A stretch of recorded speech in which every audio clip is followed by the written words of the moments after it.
Amigos y amigas, bienvenidos, bienvenidas a Cuestión de Enfoques. Soy Miguel Cáliz Martínez, estamos en ICN, una nueva conciencia. Nuevamente con ustedes para compartir con nuestros invitados e invitadas sus puntos de vista, sus perspectivas, sus enfoques sobre los temas que hacen portada, los temas que hacen titulares, los temas que usted sigue en redes sociales como las redes sociales de icn.digital. Esos temas que usted conversa alrededor de una mesa cuando se alimenta, alrededor de una mesa cuando toma café con los amigos, con la familia, cuando toma el café hondureño, el mejor café del planeta.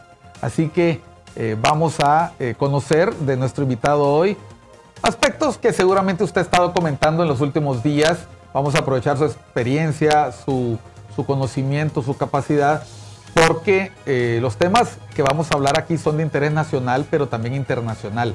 Vamos a compartir hoy con el abogado Raúl Suazo Varillas. Bienvenido, Raúl. Muchísimas gracias, Miguel. Y de verdad que para mí es un verdadero honor estar aquí en tu programa y poder aclarar algunos conceptos que yo creo que se han manejado en los medios de comunicación y son un poco erróneos debido a la diferencia que existe entre nuestra legislación y la legislación anglosajona, en la cual se está conociendo el caso del expresidente Juan Orlando Hernández. Pues sí, ya lo ha dicho el abogado Suazo Varillas. Vamos a hablar un poco de lo que acontece fuera de nuestras fronteras, en Estados Unidos, en una corte federal. Vamos a hablar de esos detalles que a veces la gente no explica y que puede llevar a confusión. Abogado, llama la atención lo que ocurrió estos últimos días. Después de haber escuchado los interrogatorios a testigos de la Fiscalía, pasaba el momento de la defensa. Estamos hablando de un juicio. En un juicio hay contradicción. En un juicio la Fiscalía acusa, la defensa se defiende y está de por medio el estado de inocencia del acusado, en este caso el expresidente Juan Orlando Hernández.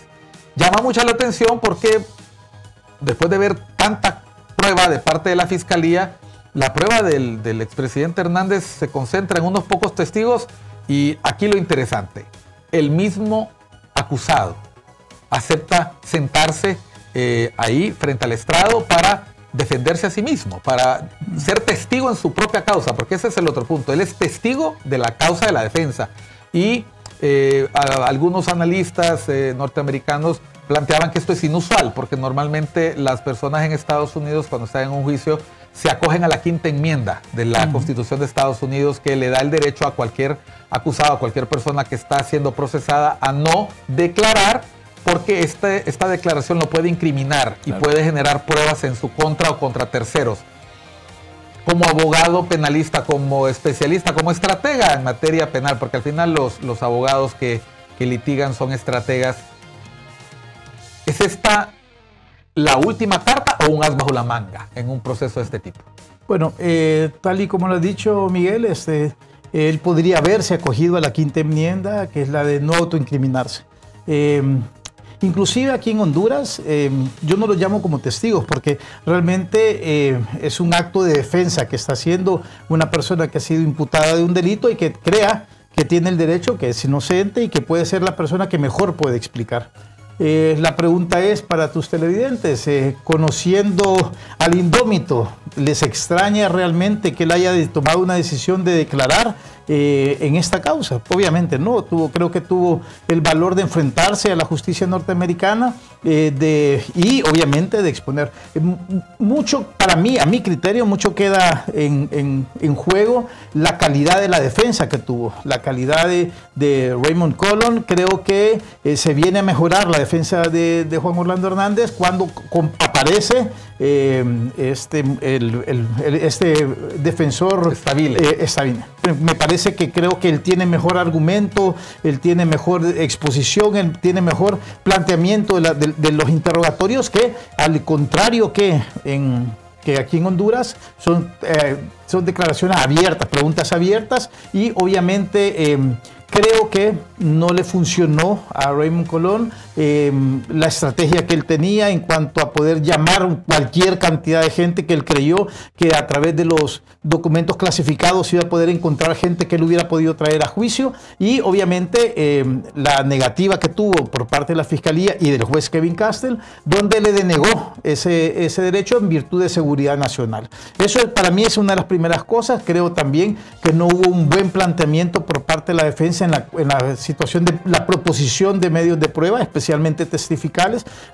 Como decimos nosotros, le batearon dos testigos, uno que se refería a temas electorales y otro de un colega hondureño que iba a hablar sobre las leyes que habían sido aprobadas durante el periodo que había estado el expresidente Juan Orlando Hernández en el Congreso Nacional y como presidente de la República. Y yo creo que se las batean, por decirlo así, porque no cumplieron con los requisitos que debieron de haber hecho, y uno de ellos era el más importante: anticiparle a la Fiscalía quiénes eran estas personas. Si tenían algún dictamen, tenían que habérselo proporcionado, y no tuvieron el tiempo para hacerlo, sino que lo mantuvieron, yo creo, no a escondidas, sino que creo que fue un acto improvisado, que obviamente fue aprovechado por la Fiscalía para poder rebatirlo, y que el juez Kevin Castle, que no es una persona con mucha paciencia, se los haya admitido. Por lo tanto, tener solamente 3 testigos, 3 coroneles que pudieran, uno de ellos que fue de su guardia de honor presidencial, otro que haya sido comandante de las fuerzas de la Fuerza Aérea Hondureña, y la otra que todavía aún no ha rendido su declaración, limita muchísimo. Por lo tanto, yo que soy un amante del libro del arte de la guerra, donde te establece claramente que lo tienen acorralado, creo que yo, al expresidente Juan Orlando Hernández, y ante una condena inminente, creo que él ha tomado la determinación, si antes la tenía, creo que ahora con mayor peso, de poder salir a la luz pública, tratar de convencer a un jurado, aprovechándose siempre de su capacidad que él tiene de convencimiento, que nadie lo puede negar, a su don de líder que siempre lo ha tenido, y obviamente a su oratoria. Creo que va a ser una exposición que el mismo juez Kevin Castle no lo deja desarrollarse como él creyó que se iba a desarrollarla, porque lo obligan simple y sencillamente a contestar las preguntas en forma directa, y no salirse del tema. Por lo tanto, no le va a permitir ese discurso que él creyó que iba a tener en este momento. Pero, y lo pregunto porque muchas personas se sorprenden de este recurso, y aunque algunos lo habían planteado, por lo menos he escuchado a Mike Vigil, que es una de las personas que más ha hablado de que es un acto suicida presentarse ante el estrado. La verdad es que es parte de una estrategia. Me imagino que en una situación de ajedrez como esta, pues el rey puede convertirse en una pieza de ataque. Sin embargo, por eso te preguntaba, ¿as bajo la manga o última carta? Porque desde el principio se especuló que el expresidente Hernández podía hablar. Ahora lo que se espera es la parte final del interrogatorio por parte de la Fiscalía, las conclusiones de la defensa, las conclusiones de la Fiscalía, más bien las conclusiones de la Fiscalía, la respuesta a la defensa y luego la réplica de la Fiscalía. ¿Tú crees que sea un juicio que vaya a tener un veredicto rápido o el jurado se retirará a deliberar varios días? Bueno, yo creo que antes que todo, antes de contestar tus preguntas, sería interesante poder explicarle a la gente realmente en qué consisten los 3 delitos, porque el expresidente Juan Orlando Hernández no está acusado por tráfico de drogas. Él está acusado por una conspiración para traficar drogas en Estados Unidos o introducir drogas en Estados Unidos.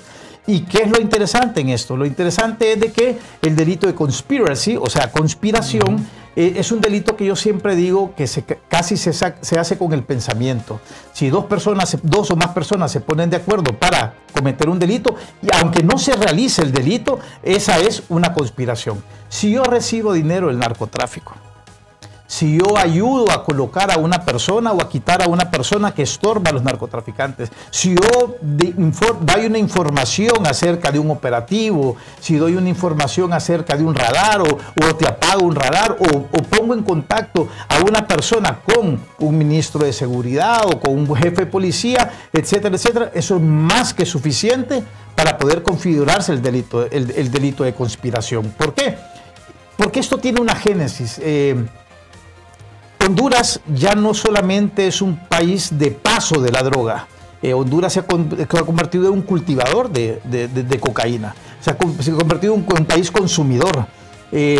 Todos estas cantidades de dinero increíbles que ha gastado el gobierno de Estados Unidos para tratar de combatir de su origen ese mal endémico que ellos tienen, las drogas, que viene desde Colombia y pasaba por todo Centroamérica hasta llegar a Guatemala, México y Estados Unidos, de repente empezó a mirar, empezó a poner dinero y a no ver absolutamente ningún resultado, lo que motivó a que ellos hicieran un estudio acerca de esto y se dan cuenta que el crimen organizado de Colombia y de México especialmente se han confabulado con la corrupción.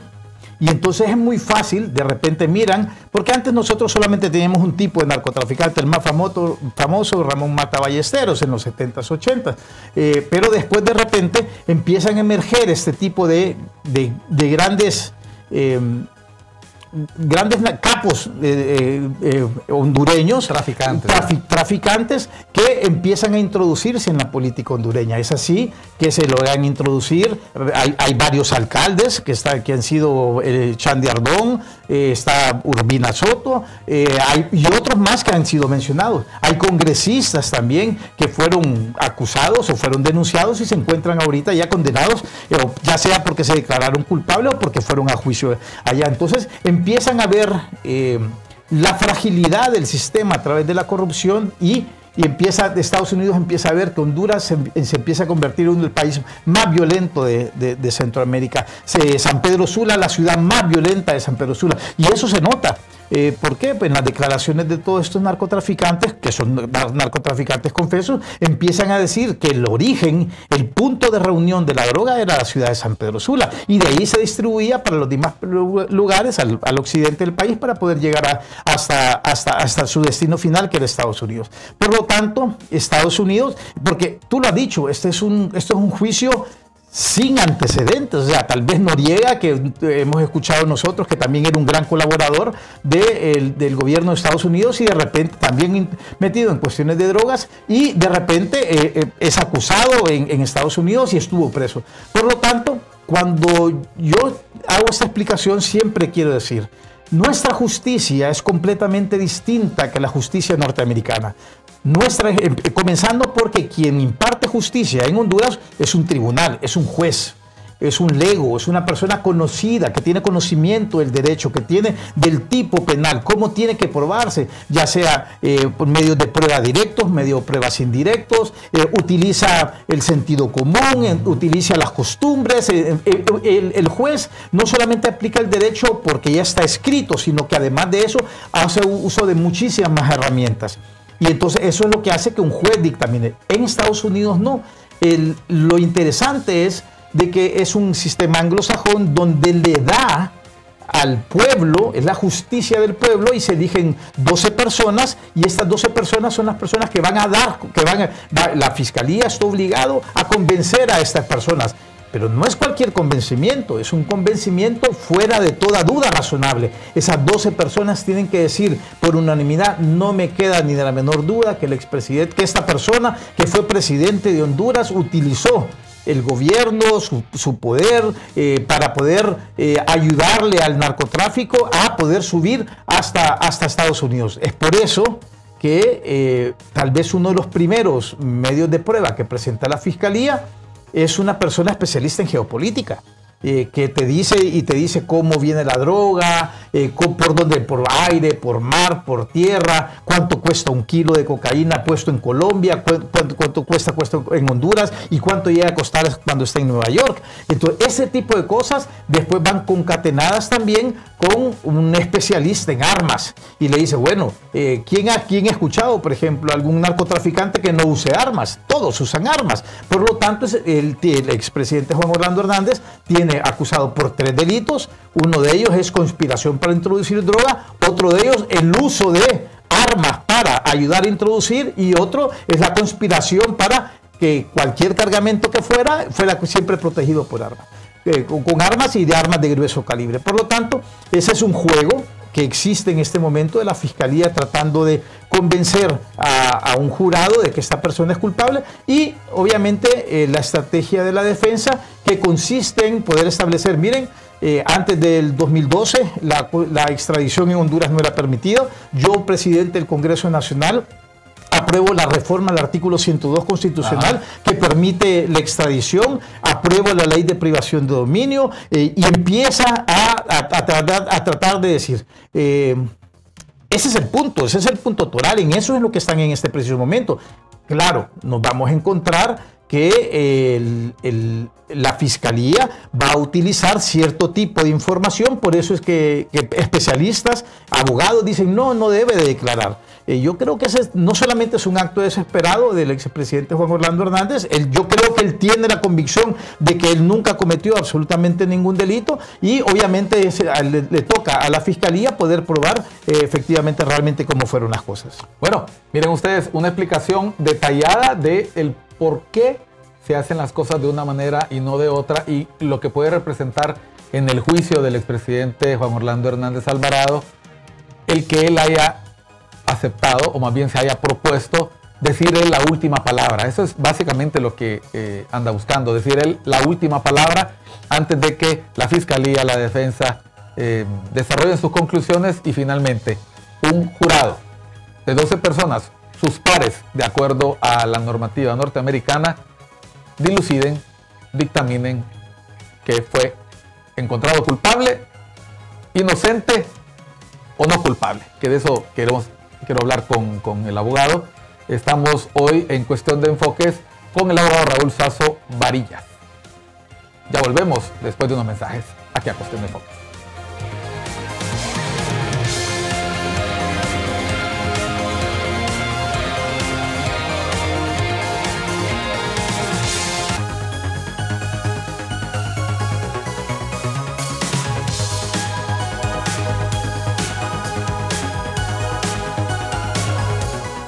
Continuamos en Cuestión de Enfoques por ICN, una nueva conciencia. Hoy estamos con el abogado Raúl Sasso Varillas. Estamos hablando del tema del momento, de lo que todo el mundo comenta, de lo que usted está viendo en todos los medios de comunicación, incluido ICN, pero que nosotros preguntamos aprovechando el conocimiento técnico, la experiencia del abogado, que además de ser litigante, ha sido académico, ha dado clases, es una persona que escribe sobre el tema, que comenta sobre esto y que nos hemos encontrado una cosa muy interesante, Raúl, y es que al igual que cuando juega la selección de fútbol, y perdón que voy a empezar a hacer algunas alusiones para quitarle un poco de seriedad al asunto, a nosotros nos gusta el deporte, a ambos. A mí me llamó la atención cuando vi el apellido del abogado de la defensa, que un famoso delantero argentino era apellido Stabile, precisamente del primer mundial, ¿verdad? Entonces yo no puedo dejar de evitar cómo es de común en Nueva York encontrarse estos apellidos italianos en el mundo judicial, y me parecía muy simpático que apareciera este apellido italiano en un juicio de esta naturaleza, ¿verdad? Y luego el saber que en el equipo de defensa de Hernández aparece una persona especialista en secretos de Estado, aparece desclasificación de documentos, ¿verdad? Que, como usted se ha fijado, no ha aparecido en el juicio, pero que está asesorando cerca de la defensa, y un equipo de la Fiscalía muy robusto también, de gente que viene trabajando en conjunto, graduados de las mejores universidades de los Estados Unidos, y uno se da cuenta que no es cualquier juicio, Raúl, no es cualquier juicio. Miguel, yo soy de los que siempre he dicho, independientemente del país, un juicio penal es caro.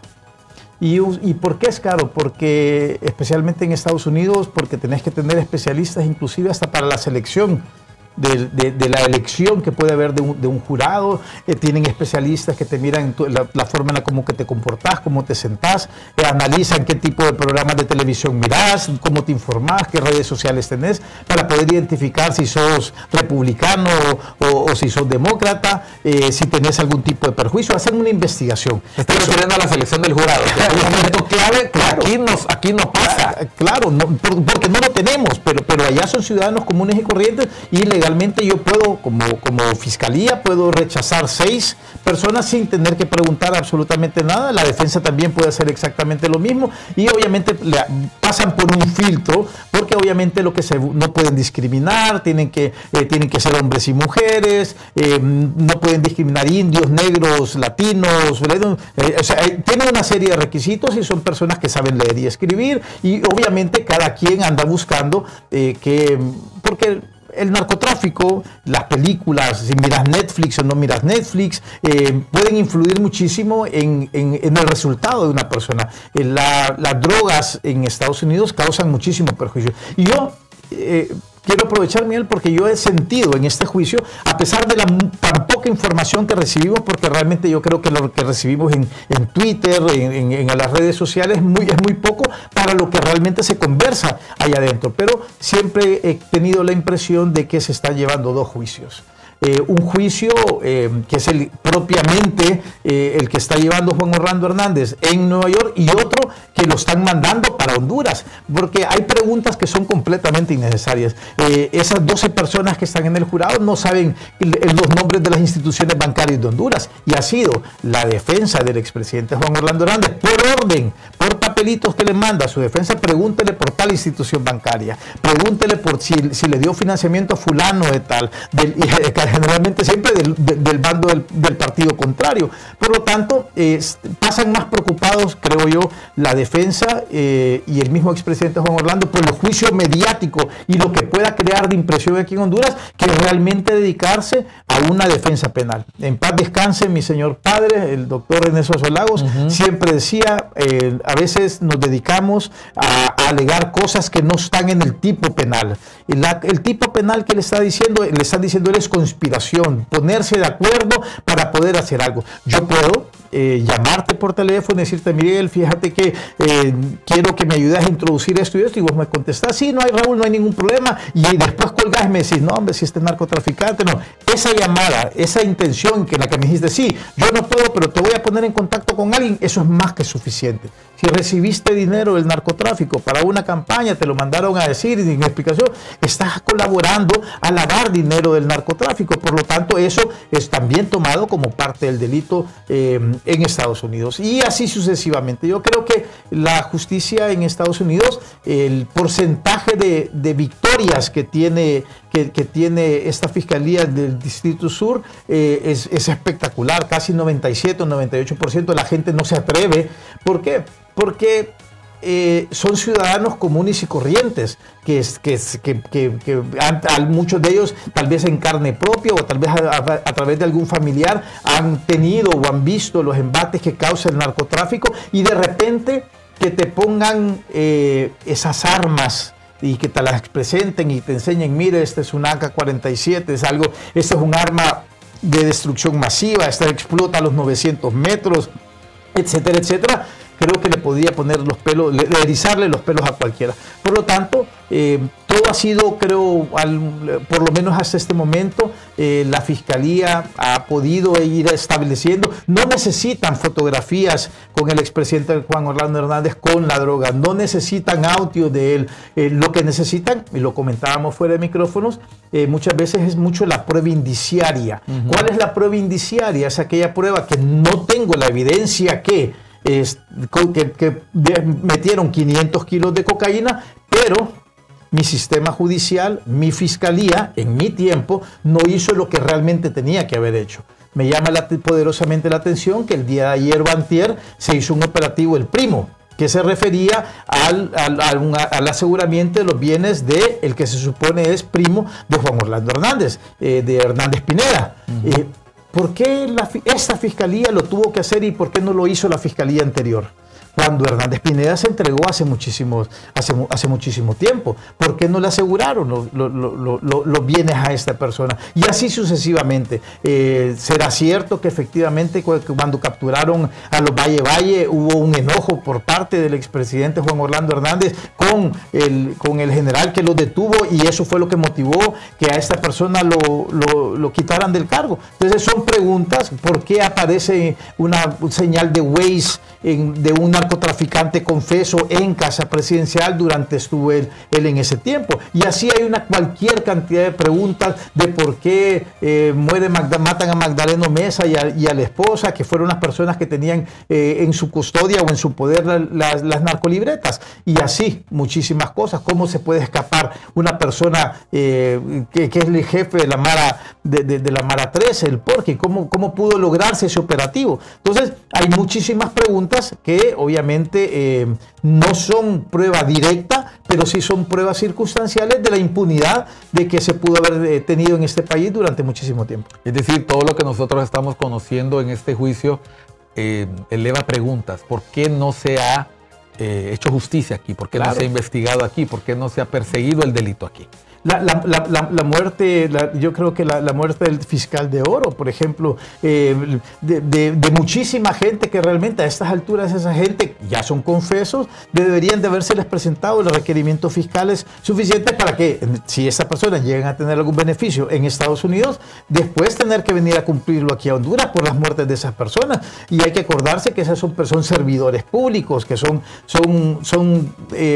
tienen un sistema especial de protección por parte del Estado. Por lo tanto, que una persona declare que mató o asesinó a más de 78 personas, y lo hacen, no lo hacen porque estén arrepentidos de lo que han hecho, sino que lo hacen porque están obligados a decir verdad, y como están obligados a decir verdad, como están declarando en esta causa, no hay almuerzo gratis. Ellos lo están haciendo porque lo están haciendo porque quieren una rebaja. Pero eso hace que los dichos presentados ante un tribunal norteamericano sean hechos de público conocimiento, que quedan registrados en un documento público en los Estados Unidos, y que bastaría con pedir copia certificada, autenticada de ellos para poderlos incorporar en un juicio. Te mencionaba al inicio el tema del deporte porque al igual que pasa con los partidos de fútbol, que todo el mundo es árbitro, que todo el mundo opina, a mí me ha llamado mucho la atención la ligereza con la que todo el mundo opina aquí con respecto a procedimientos judiciales. Lo hacen obviamente desde la opinión pública, todo el mundo puede comentar, las redes sociales dan esa sensación de inmediatez que te hace sentir que puedes opinar de todo y decir cualquier cosa sobre todo. Todos somos entrenadores de fútbol. Y todos somos ahorita abogados y jueces, excepto los que sí lo somos y los que no lo son. Y aquí nosotros encontramos un profundo elemento distorsionador de lo que está ocurriendo. Vamos a ver, ¿por qué 2 años y tanto después de la entrega del presidente Arbenz, por qué tardó tanto este juicio? Y ahora que concluye posiblemente en estos próximos días, ¿es realmente el fin de esta causa o puede haber más relacionado con este caso? La información que se ha dicho en el juicio puede significar indicio para nosotros de que los norteamericanos seguirán persiguiendo este delito contra otras personas. ¿Qué es y qué no es este juicio? ¿Cuánto dura y cuándo termina? Una de las cosas tal vez más importantes y la diferencia que existe contra nuestra legislación es que tienen una mayor investigación que la que tenemos nosotros. Esto del expresidente Juan Orlando Hernández, siempre lo voy a decir, no es una casualidad. Él empezó a ser mencionado por muchísimas personas y empieza esa investigación de por qué es tan fácil y por qué está creciendo tanto la violencia en Honduras y por qué está introduciéndose tanta droga en Estados Unidos cuando hay demasiado financiamiento.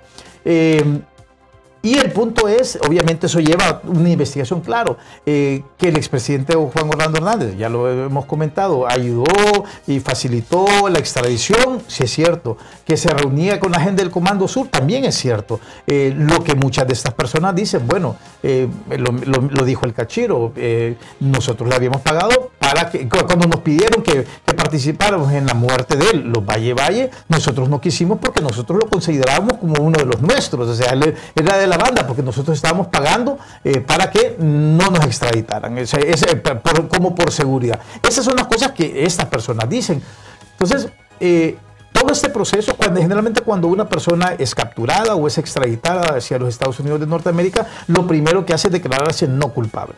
Y cuando yo me declaro no culpable, eso obliga a la Fiscalía a darte en un término ya fijamente establecido toda la documentación que tiene para que uno pueda decir, ah, bueno, ok, perfecto, me tienen en contra mía, tienen esto, y entonces que eso permita una negociación. Entonces, aunque yo trabajo con algunos bufetes en Estados Unidos y ellos siempre me han dicho, la Fiscalía de Nueva York es la más difícil, es la que no te da la información, te dice, ¿querés que te dé la información? Declárate culpable y ahí yo te voy a dar y te voy a decir por qué, pero yo sé por dónde te estoy buscando y si te presento una acusación, un indictment, una acusación criminal, es porque sé lo que estoy haciendo, sé por qué, que ahí están los elementos para poder demostrar que has conspirado o has ayudado a introducir droga a Estados Unidos. Entonces, el tiempo que ha estado llevando toda esta causa, obviamente el expresidente Juan Orlando Hernández apostaba mucho a la desclasificación de la documentación.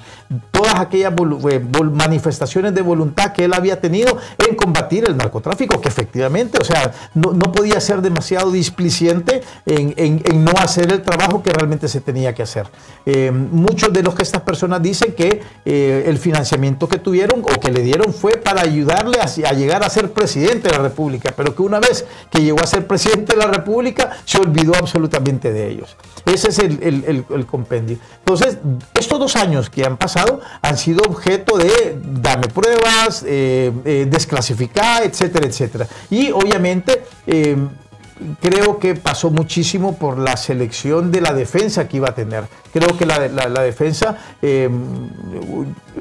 debió de haber contado, inclusive yo soy de los que pienso que debieron de haber llevado, o esas personas debieron de haber viajado a Honduras, conocer Copán, conocer Lempira, conocer realmente la idiosincrasia, o haberse llevado un despacho de abogados penalistas hondureños que pudieran contribuirle para poder desvirtuar muchas de las cosas que la mayor parte de narcotraficantes hondureños que declararon ese juicio lo pusieron un poco en problemas al expresidente Juan Orlando Hernández. Bueno, vamos a ir a una pausa. Estamos en Cuestión de Enfoques, estamos hablando con el abogado Raúl Suazo Varías sobre aspectos que se desconocen o se conocen o pueden generar dudas o curiosidad sobre el proceso del expresidente, que se siga el expresidente Juan Orlando Hernández Alvarado. Volvemos después de unos mensajes, estamos en ICN, una nueva concepción.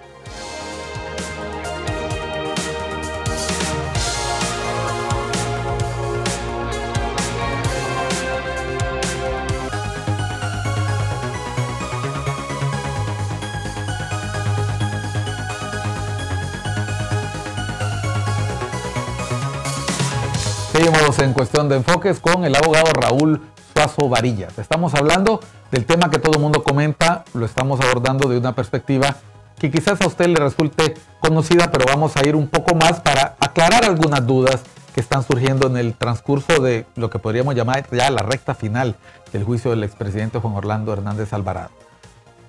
Una vez que el expresidente Juan Orlando Hernández Alvarado decide ir a juicio, declararse no culpable, inicia un viacrucis, inicia un proceso que resume la vida y el proceso judicial del expresidente en apenas 2 a 3 semanas. Se hacían cálculos de que podía durar más o menos lo mismo que duró con algunos imputados mexicanos que estuvieron en posiciones de alto valor en la lucha contra las drogas. Y ahora que estamos a las puertas de las conclusiones, veremos ahí el ejercicio retórico, el ejercicio discursivo del que se menciona es especialista Stabile. Veremos ahí también la Fiscalía haciendo sus conclusiones, hilando todos estos elementos que permitan dejarle claro al jurado que todo lo que pasó ahí configura los delitos por los cuales se le está acusando al presidente Hernández. Y finalmente el juez hará algunas instrucciones para el jurado y el jurado se retirará a deliberar. Claro. La gran diferencia entre un tribunal de sentencia hondureño con 3 jueces que administran justicia y este jurado. Sí, bueno, tú lo has dicho, yo creo que una de las partes importantes va a terminar el expresidente Juan Orlando Hernández de declarar una vez que haya pasado la fiscalía. Dudo yo que vaya a terminar el día de hoy. Van a dejar muchas cosas para el día de mañana. Después, mañana miércoles, me imagino que va a haber una pausa. Cada quien tiene 1 hora y media. Y mi forma de ver, que me imagino yo a esta fiscalía, obviamente hasta con un data show, va a ser una exposición, un cronograma exactamente como una cosa va concatenada, cada una de las cosas va unida. En este lado mintió, en su declaración dijo que nunca se había reunido con los Valle, que no se había reunido con los cachiros, pero miren, aquí hay una fotografía con el Valle en Sudáfrica. Aquí está una fotografía con Chandy Ardón. Él mismo reconoció que lo había visto unas 4 o 5 veces, o sea, todo ese montón de cosas que parecen sueltas. Que sí, correcto, las van a empezar a unir. Miren quién trabajaba en su seguridad, etcétera, etcétera. Yo me imagino también, obviamente, porque hemos visto otros juicios de narcotráfico donde, pues así la fiscalía llevaba una carretilla y en esa carretilla llevaba todas las armas habidas y por haber que utilizan este tipo de personas, y obviamente eso causa un grave impacto en el jurado, y por eso fue que Stabile en este caso le pidió al juez que no se mostrara, es más, puso el ejemplo, es como traer un contenedor de cocaína para poder demostrar en cuánto cabe un contenedor y el daño que puede causar. Pero extrañamente el juez dijo, no, pues tiene en parte razón, pero no vamos a dejar de exhibirle este tipo de armas, y dijo esta arma para allá. Me imagino yo que la defensa, que la fiscalía va a hacer una exposición bastante detallada, ligando cada uno de los hechos, y obviamente después se le va a dar la oportunidad a la defensa para poder hacer exactamente lo mismo y explicar, obviamente, de que todo es un acto de una venganza y una mala investigación que hubo por parte de la Fiscalía del Distrito Sur de Nueva York. Después de eso, después de que han concluido las partes, el juez se va a dirigir, tal y como tú lo has dicho, se va a dirigir al jurado y le va a dar las reglas del juego. Porque estas son personas, volvemos a repetirlo, ciudadanos comunes y corrientes que no tienen conocimiento de las leyes, pero el juez tiene que decir, el tipo penal de conspiración es, si ustedes llegan a ver, él no les puede hacer un cuestionario, no les puede decir sí o no, esa es una decisión que ellos tienen que tomar. Renato Stabile le mandó una carta al juez Kevin Castle pidiéndole que en sus aclaraciones al jurado estableciera otros puntos más. Por ejemplo, como poder decir la valoración que tiene que hacer entre la prueba directa y la indirecta, que la valoración que tiene que hacer si las personas hicieron su declaración con odio o con venganza, porque esas personas podrían haberlo visto. Son recomendaciones que Stabile está haciéndole al juez para que el juez se las haga saber, porque pudieron ver ellos, obviamente, que lo que existe por parte de estas personas que fueron a declarar no solamente es la intención de recibir una rebaja, sino que muchos de los medios de comunicación que hemos leído, hemos escuchado que dicen, no, pero es que Fabio Lobo quedaba viendo con una mirada penetrante al expresidente Juan Orlando Hernández y nunca le quitó la mirada. O sea, comentarios como eso, la forma sarcástica en la que se supone que declaró David Lonel Aradiaga. Entonces, todo ese tipo de cosas son cosas que el juez tiene que explicarle no sabemos todavía qué es lo que va a decir acerca de la carta que le mandó Renato Stabile, pero el juez tiene que darle las indicaciones al tribunal de por qué ellos, qué es lo que tienen que probarse, qué son los elementos que ellos tienen que mirar. Y acto seguido se van a ir a ellos a reunirse a una sala de jurados donde van a estar solamente estas 12 personas, no van a tener ningún contacto con el mundo exterior. Si ellos tienen alguna duda, tienen que escribirla, mandársela con el alguacil, el juez Kevin Castle va a agarrar, va a apuntarles y se le va a contestar, porque no se puede dirigir directamente a ellos. Y obviamente el resultado tiene que ser una sentencia unánime. Unánime. Basta con que uno de ellos tenga dudas. Es correcto. Es correcto. ¿Por qué? Porque al igual que en Honduras, las sentencias tienen que ser fuera de toda duda razonable. Por lo tanto, eso es la única forma en la que los 12 están plenamente convencidos. Por lo tanto, es interesante. Yo creo que el expresidente Juan Orlando Hernández se está jugando el día de hoy su última carta de poder convencer, porque obviamente no tuvo la carga de la prueba suficiente para poder desvirtuar, aunque, al igual que en Honduras, el imputado no tiene que probar absolutamente nada. A mí me tienen que probar que yo soy culpable. Y esa es una de las cosas que es un estado de inocencia, tal y como tú lo dijiste. Exactamente. Por eso hacía mucha inquietud a las personas que le han dado seguimiento a este juicio el hecho de que Hernández aceptara colocarse en la posición en la que se está colocando, porque se está poniendo, como decimos nosotros, con el pecho abierto frente a la fiscalía para que le haga cualquier cuestionamiento, cualquier pregunta, lo haga entrar en contradicción, lo haga dudar, lo haga parecer miedoso, o lo haga parecer dudoso, o lo haga parecer arrepentido de algo. Yo no creo que Raymond Colón haya querido ponerlo a declarar a él. Yo creo que siempre ha sido de un principio, conociendo los antecedentes del expresidente, su conocimiento de las leyes, su retórica, su verbo, su poder de convencimiento. Creo que es lo que siempre tuvo la determinación de poder estar ante el Estado. Yo creo que tal vez ante la falsa creencia que iba a poder hacer un discurso dialéctico ahí, no creo que obviamente no se le permitió, pero yo creo que él siempre tuvo establecido el poder de convencimiento que él tiene. Las posibilidades para el jurado son declararlo culpable, que es lo que buena parte de la opinión pública asume, presume, muchos lo desean abiertamente y lo publican en sus redes, una declaración de inocencia que tampoco se ve después de ver toda la cantidad de pruebas que ha acumulado la Fiscalía, y con este récord que tiene la Fiscalía, que son los Estados Unidos. Estamos hablando de un juicio en una corte federal por la Fiscalía de los Estados Unidos, no es la Fiscalía de Nueva York. Estamos hablando de los Estados Unidos contra Juan Orlando Hernández. Y el tercer posible escenario es no culpable. ¿Qué tendrá que ocurrir para cualquiera de ellos? Bueno, yo creo que mucho tiene que ver la calidad del jurado. Yo no me voy a alejar de ellos, porque había satisfacción de ambos lados. Parecía que la Fiscalía estaba contenta y la defensa estaba contenta. Correcto, pero ¿por qué? Porque son bastante, no son ciudadanos, o sea, son ciudadanos comunes y corrientes, pero son legos también. Hay mucho profesional.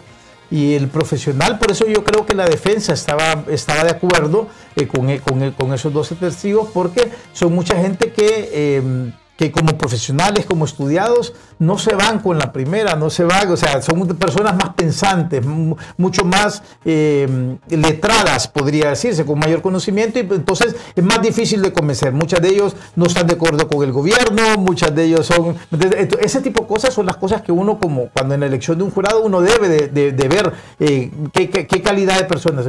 Por lo tanto, es una situación muy interesante. O sea, como volvemos a repetir, ocupas convencer a uno, de 12, uno. Si ya no convenciste a uno, realmente es porque la evidencia. Ahora, en Estados Unidos, el norteamericano, hay que también ellos tienen problemas de inmigrantes, ellos tienen problemas de drogas, tienen problemas de... Entonces, tener a una persona que la Fiscalía lo está poniendo, a una persona más grande que el Chapo Guzmán, más grande que el colombiano Escobar. Entonces, y decirles, miren, señores, esta persona tuvo a un país completo, miren en las Fuerzas Armadas cómo se prestó, miren la policía cómo se prestó, miren cómo, o sea, ¿me entiendes? Es una situación bien difícil. Poder asegurar un resultado realmente es casi imposible. O sea, claro, a los que nos gusta el sistema penal anglosajón, miramos que todo este montón de situaciones que están pasando, las preguntas, si bien es cierto, en algunos momentos han hecho entrar en contradicciones a los testigos de la Fiscalía, eso ha sido tal vez un 5 o 10%, y muchas de esas logradas por Renato Stabile, no tanto por Raymond Colón. Por lo tanto, ¿qué pasa con el otro 95%? Y hablaba yo con una persona que estuvo en Nueva York y me dijo, el jurado pasa la mayor parte del tiempo dibujando y haciendo dibujitos y no está prestando tanto atención a las declaraciones de estas personas. Pero yo lo interpreto de otra parte, las personas ya están convencidas de que ahí hay un delito de conspiración, y si te ponen el delito de conspiración, definitivamente se van los de las armas. O sea, ¿quién puede concebir drogas sin armas, por ejemplo, sin seguridad? Ahora, si llegan a declararlo inocente por el delito de conspiración, también se van los otros dos delitos de las armas, porque una es complementaria del otro. Bueno, para que usted vea, se trata de un proceso que va a dejar mucho debate después, porque la gran pregunta que quedará es, bueno, ¿y después de esto qué? Después de esto se le sentencia, ahí donde interviene la figura del juez Castel, ¿verdad? Una vez que hay un dictamen por parte, una decisión por parte del jurado, el juez Castel, que sí conoce la ley, que sí conoce el proceso y que se ha encargado precisamente de estar arbitrando ahí en el juicio, le tocará dictaminar la pena. Pero vamos a ver, el juez Kevin Castel es el moderador. Es el que evita que haya una violación a derechos de defensa, es el que limita cuál es el procedimiento que debe seguirse. En 3 oportunidades tiene el juez para dirigirse al jurado. La primera, cuando lo felicita como en la elección del jurado y le dice, miren, ustedes tienen que venir todos los días, esto es un juicio que va a durar 3 semanas, y es un poco indulgente con ellos en eso. En el segundas instrucciones que ya da, durante el proceso penal, muchas veces hay objeciones, hay preguntas, etcétera, y que el juez Kevin Castel le dice, no escuchen esto, borren esto, no le presten atención, o vamos a tomar una determinación, ustedes sálganse y nosotros vamos a tomar una decisión. Y la última son las instrucciones que le hace para ya el caso de determinar la inocencia o la culpabilidad. Después de que estas 12 personas lleguen a un consenso, si ellos llegan a declarar inocente a Juan Orlando Hernández, inmediatamente queda libre y no hay ningún recurso que pueda presentar la Fiscalía. Inmediatamente, o sea, él podría estar una semana más tarde, podría estar aquí en Honduras. Si es encontrado culpable, entonces aquí ya la situación cambia por completo. ¿Por qué?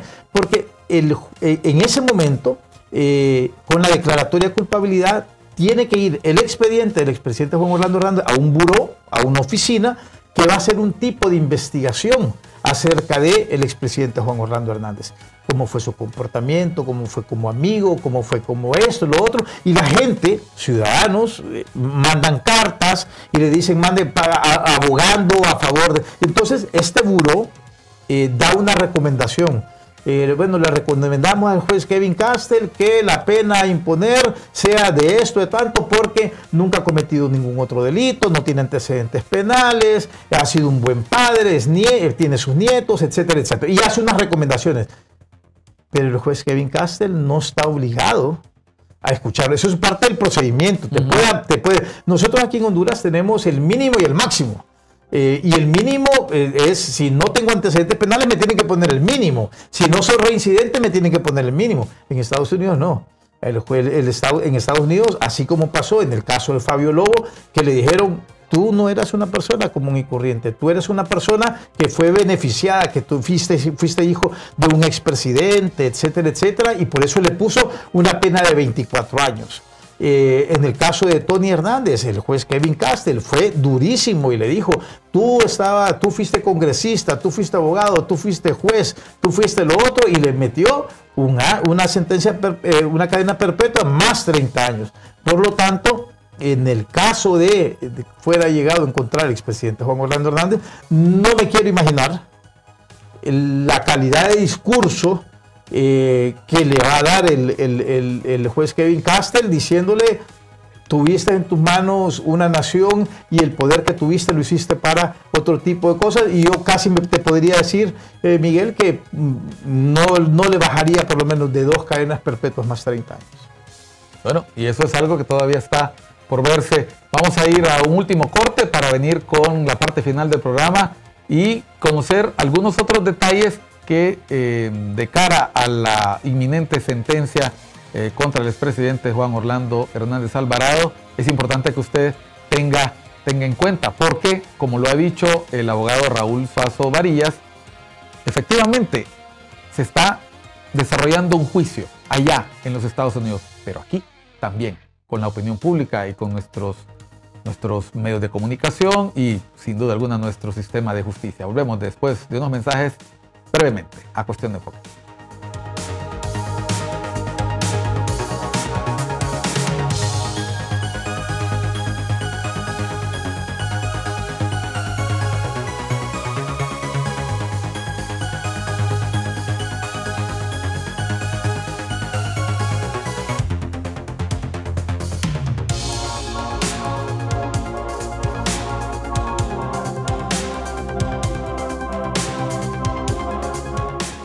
Entramos en el segmento final de Cuestión de Enfoques.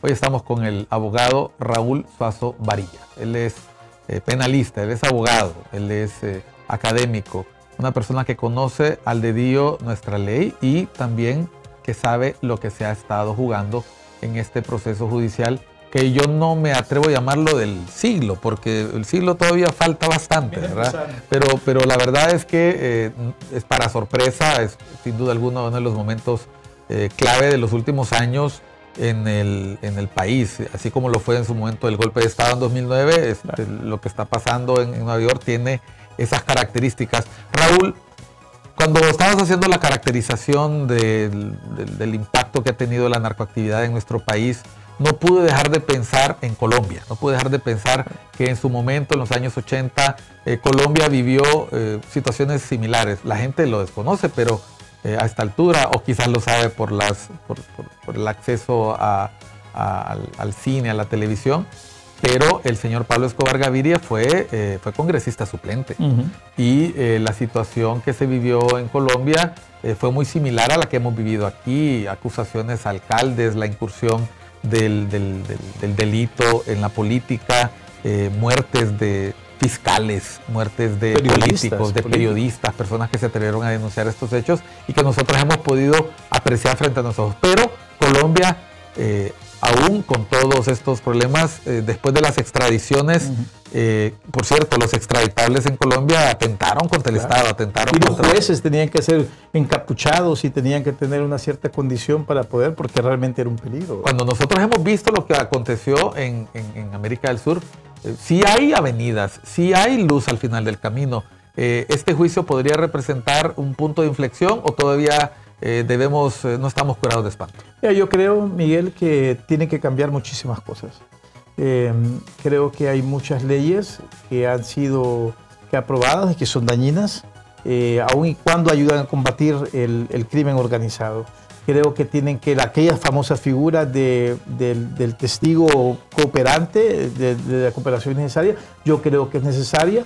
Y obviamente tiene que haber una independencia por parte, no solamente de los poderes, sino también por parte de la Fiscalía, que es el órgano prosecutor de los delitos en el Estado. Yo creo que tiene que haber mayor propenderación en la actividad también la misma Procuraduría General de la República. Y digo esto porque obviamente son operadores de justicia que tiene que verse.